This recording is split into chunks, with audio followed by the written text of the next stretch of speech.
দরকারে আরও ২০ বছর ধরে আমেরিকার সঙ্গে লড়াইয়ের জন্য আমরা প্রস্তুত। আমেরিকাকে ১ ইঞ্চি জমি দেব না, হুঙ্কার তালিবানের। কাবুল।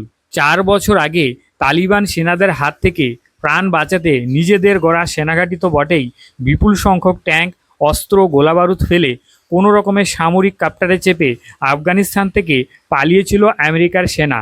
৪ বছর পরে সেই স্মৃতি ভুলে ফের তালিবান দখলের জন্য বাগরাম বিমান ঘাঁটি দখল চেয়ে আমেরিকার প্রেসিডেন্ট ডোনাল্ড ট্রাম্প হুঙ্কার ছাড়তেই পাল্টা সুর চড়ালো আফগানিস্তানের তালিবান সরকার। বাগরাম বিমান ঘাঁটি তো দূর, আফগানিস্তানের ১ ইঞ্চি জমিও আমেরিকাকে দেবে না তালিবান। এমনই সুরে হুঁশিয়ারি দিয়েছে তারা। দরকারের জন্য আরও ২০ বছর ধরে তারা যুদ্ধ চালিয়ে যাবে।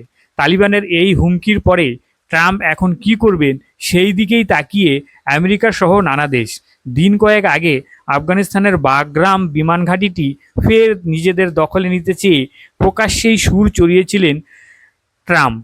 ওই ঘাঁটি থেকে চীনা পরমাণু কেন্দ্র খুব কাছেই, তাই ওটা দখল নিতে আমেরিকার সেনা চীনের ওপরে নজরদারি চালাবে। ট্রাম্প বলেছে, তালিবান ওই বিমান ঘাঁটিটি আমেরিকার হাতে তুলে না দিলে ভয়ঙ্কর পরিণতি হবে তাদের।